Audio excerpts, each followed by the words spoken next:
It's been over 100 days since Donald Trump started his second term in office, marking the beginning of what he claims to be a historic presidency. His leadership has already caused significant shifts in both domestic and foreign policies, characterized by bold promises, divisive rhetoric, and controversial decisions that have reverberated across the globe.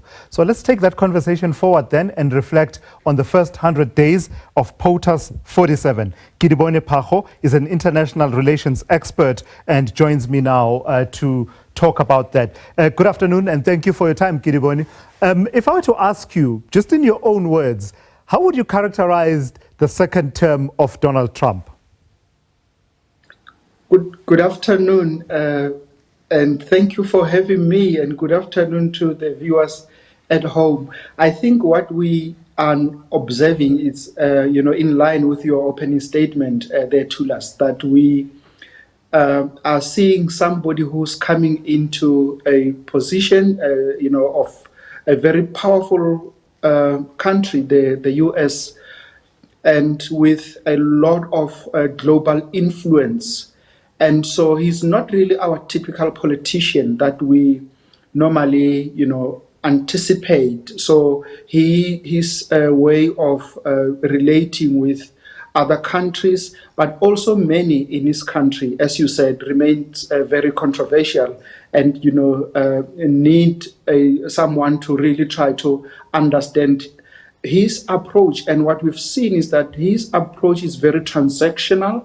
But we also observed the nature of his engagements, that he's really, being a bit more nationalistic in nature, talking about making America great again. So invoking some of those nationalist kind of tendencies that tend to be a bit more divisive. So this is why we have seen so many developments since his inauguration.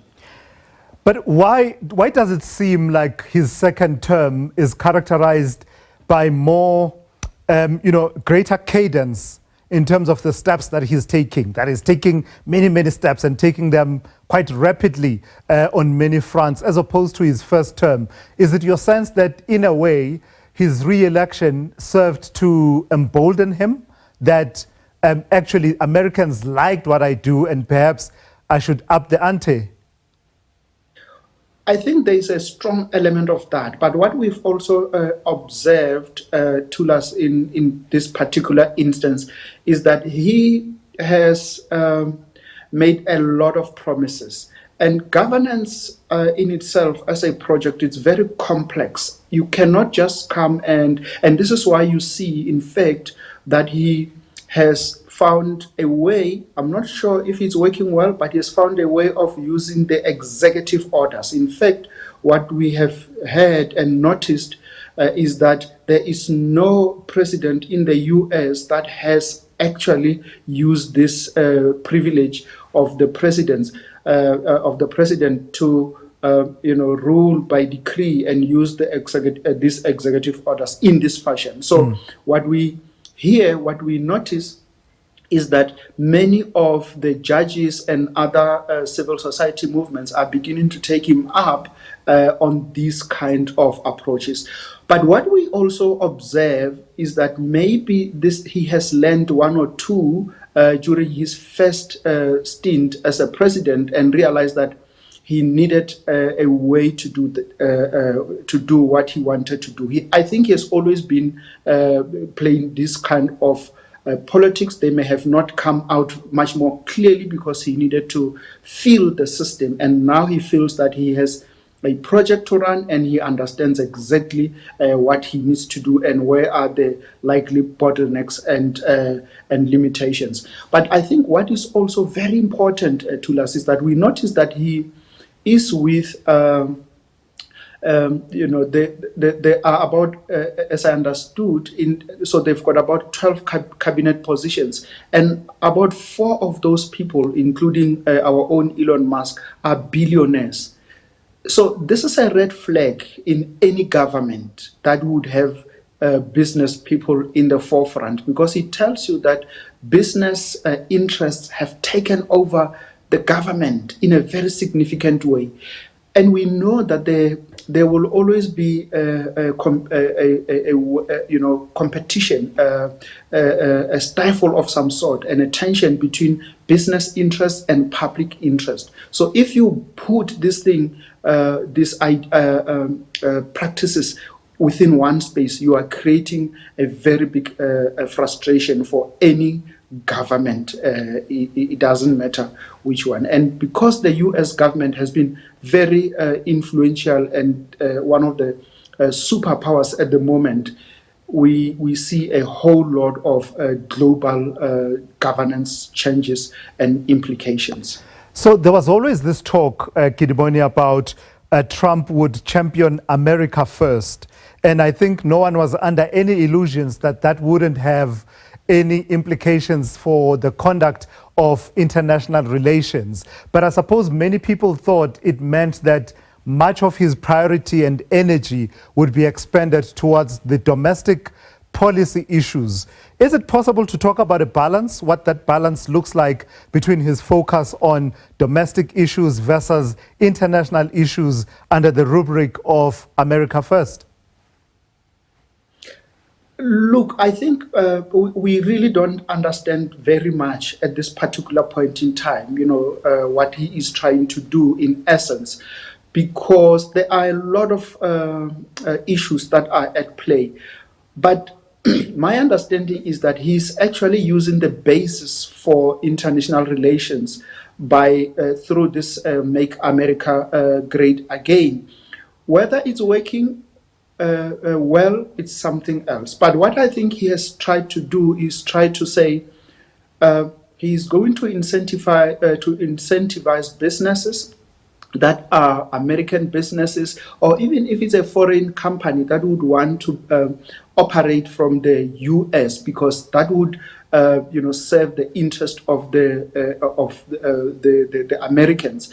He's also saying that businesses that are American businesses must actually prioritize US, and he's giving a lot of packages and incentives to those businesses in a way of trying to demonstrate that his position is about America's interest, and maybe and just maybe he can then be able to demonstrate how that those businesses would go out and start making business. And one example is the Starlink that he's going, and it doesn't make a lot of sense, because you see that it is the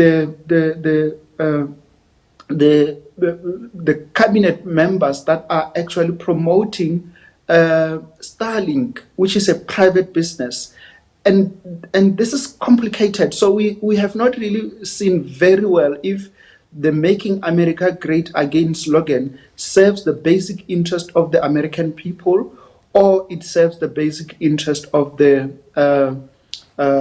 business people in America. In fact, it is the previous president, Joe Biden, who said this is the government of the oligarchs. And that is actually a very important statement, because it helps us to try and understand what this government of Donald Trump seeks to achieve for the American people. But as you know, that there are many global initiatives and aid and support that are being given by, or that are being used to support many other countries and countries in Africa.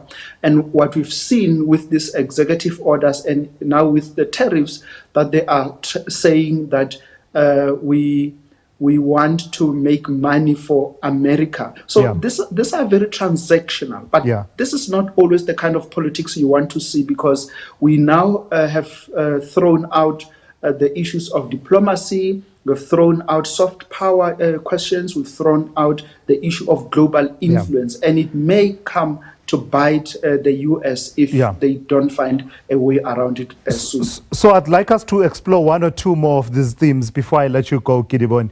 Let's talk about the Russia-Ukraine conflict. Throughout his campaign, he talked about how this is a war that should never have happened, a terrible war, and once I take office, in fact, I will resolve it even before I take office, before I get to the White House. 100 or so days later, was it ever genuine, and could he genuinely have believed that the issues involved in this conflict are so simple that they can be resolved within a day, let's say if we give him grace, within a week? He surely didn't believe that. I think he had that kind of, I don't want to say an illusion, but maybe an impression that it could be a conversation with Putin to try and resolve this matter. But there are a lot of complex questions here that do not just involve US and Ukraine, but there are many countries that are involved, and the EU itself is involved. And we've seen the kind of complications also include the role of the NATO and the fact that Ukraine itself wants to join NATO. And this has always been part of the agreement, that Ukraine will not be part of NATO, because if Ukraine becomes part of NATO, that brings in a lot of security problems for Russia, and they will not allow that kind of an arrangement.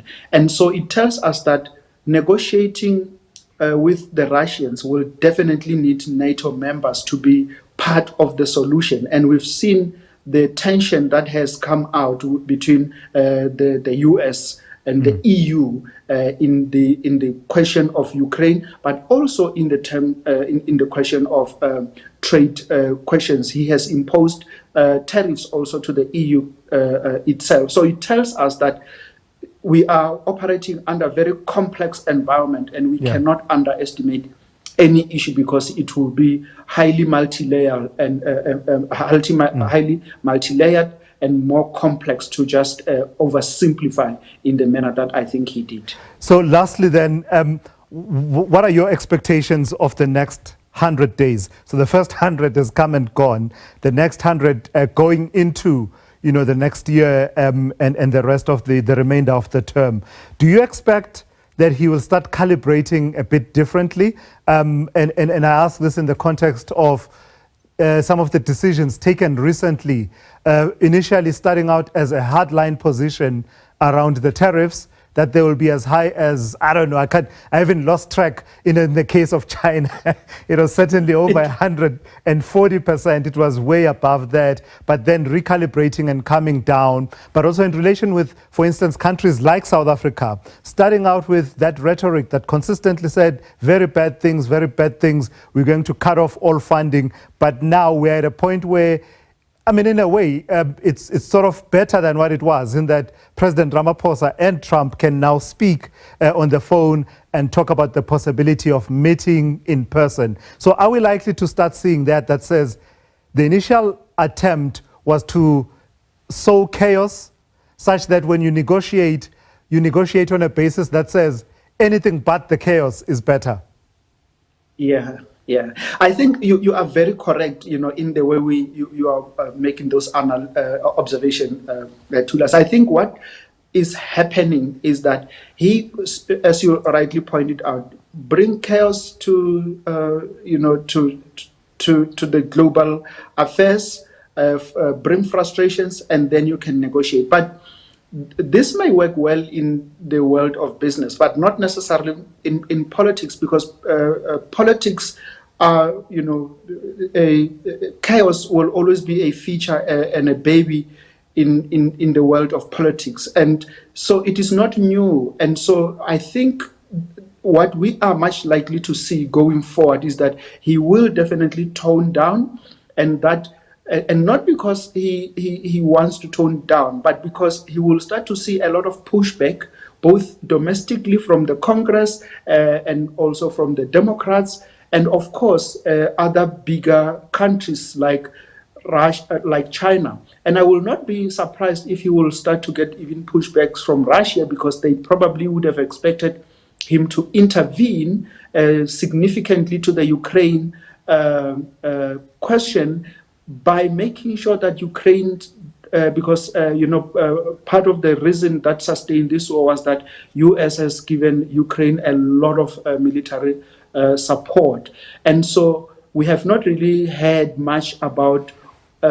if they are going to continue, and if they don't continue, what will Europeans do? But if there is no clear commitment from the U.S. that they are not going to support Ukraine with the money and support militarily, then he will also start to see some pushback from Putin himself, because it is in the best interest of both Ukraine and the Russians that this war comes to an end. So yes, largely he will tone down quite a lot, but there will also be pushback from across the various spectrum. And I think that he created too many issues that no government system will be able to really handle that easily. So any governance processes and systems will be overwhelmed by the number of executive orders that they need to administer, the number of tariff orders that needs to be handled. You need to create new institutions. So by the time he finishes his fourth year, I'm sure the system will be completely overwhelmed. Yeah, not to mention, Kedibone, what will be happening within the United States itself. As you and I speak, the last few days, we've seen the first moves to reconstitute his cabinet, the National Security Advisor being moved slightly. But for this afternoon, let's leave it there. I've got to thank you for your time and your insights. That's Kedibone Phago, who is an international relations expert. As I say, it's only been 100 days of 4 years, so lots of developments still to come out of the United States.